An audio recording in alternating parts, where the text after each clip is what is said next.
یہ ایک سچا واقعہ ہے۔ میرے نانا ابو نے آج سے تقریباً 30 سال پہلے کھونا پل قبرستان جو کہ بڑا ہے وہاں سے تھوڑی دور اپنا گھر بنایا تھا۔ تب وہ گھر بالکل ٹھیک ٹھاک تھا، یعنی کہ جنات وغیرہ نہیں تھے۔ گھر کافی بڑا تھا، 5 بڑے کمرے، 2 اسٹور، 1 کچن، 3 واش روم، 1 پکا صحن، جبکہ اس کے ساتھ ایک کچا صحن بنایا تھا، جبکہ چھت پر صرف 2 کمرے اور 1 واش روم تھا۔ گھر کافی بڑا تھا۔ جب گھر کو بنے 4 سال ہو گئے تو نانا ابو نے کچے صحن میں ایک کنواں کھدوایا، لیکن کچھ عرصے بعد پانی سوکھ گیا۔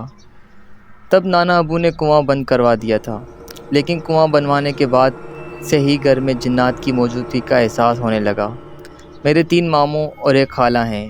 ان سب نے اور نانا نانی نے گھر میں بہت دفعہ جنات کی موجودگی کو محسوس کیا، لیکن تب تک کسی کو جنات نے ڈرایا نہ نقصان نہیں پہنچایا۔ میرے بڑے ماموں کی شادی ہوئی تو مامی نے بھی کچھ غیر معمولی چیزیں محسوس کیں۔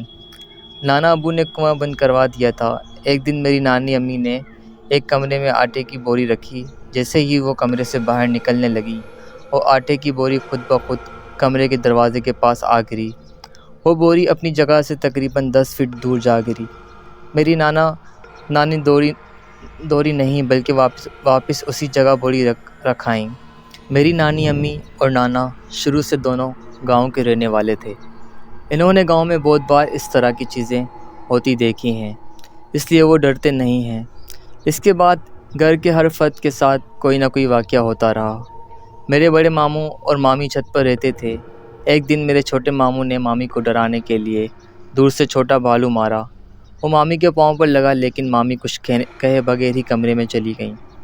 ماموں سیڑھی سے اترنے لگے تو دیکھا کہ مامی نیچے سے اوپر آ رہی تھیں۔ ماموں ڈر گئے اور مامی کو بتایا کہ ابھی انہوں نے کسی کو بھالو مارا تھا۔ مامی ماموں کے ساتھ کمرے میں جا کر دیکھا تو وہاں کوئی نہ تھا، لیکن وہ بھالو وہیں پڑا تھا۔ ماموں بتاتے ہیں کہ اس رات وہ سو نہیں سکے کیونکہ کوئی چیز بار بار ان کے پاؤں پر لگتی۔ وہ اٹھ کر دیکھتے تو کوئی نہ ہوتا۔ وقت گزرتا رہا اور سب ماموں اور خالہ کی شادی ہو گئی، لیکن سب کے ساتھ اس طرح کے واقعات ہوتے رہے۔ کزن لوگوں نے بھی بہت بار اسٹور کے ساتھ والے ایک کمرے میں کسی عورت کو دیکھا جس نے ایک چھوٹے بچے کو اٹھا رکھا تھا۔ جب وہ کسی بڑے کو اس جگہ لاتے تو وہاں کوئی موجود نہیں ہوتا، لیکن وقت کے ساتھ ساتھ جنات کسی نہ کسی طریقے سے اپنی موجودگی کا احساس دلاتے رہتے ہیں۔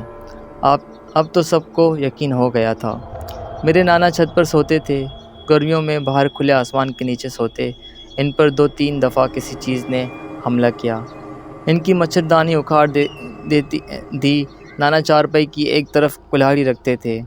وہ فوراً آیت الکرسی پڑھتے اور کلہاڑی اٹھاتے، لیکن ہر دفعہ وہ یہ دیکھتے کہ وہ چیز سائے کی صورت میں ہوتی اور وہ چیز فوراً گھر کے پیچھے باغ میں چھلانگ مار دیتی۔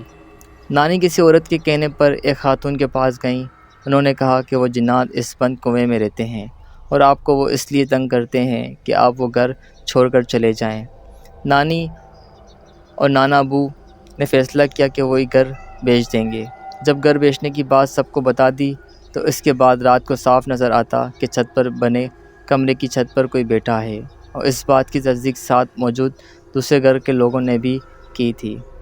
ان کا کہنا تھا کہ آپ کی چھت پر موجود کمرے بنے ہیں، وہاں کوئی عورت بیٹھی ہوتی ہے، اور تہجد کے وقت ہم سب نے دیکھا ہے اس کو۔ ایک بار خالہ اور ان کی بیٹی چھت پر سو رہی تھیں۔ ساتھ والے کمرے میں نانا اور نانی امی بھی تھیں۔ خالہ واش روم جانے کے لیے اٹھی تو جیسے ہی وہ کمرے سے باہر نکلی، کمرے کی چھت پر سے کسی کے پاؤں نظر آئے جو الٹے لٹکے ہوئے تھے۔ وہ آیت الکرسی پڑھنے لگیں اور نانی امی کو جگایا۔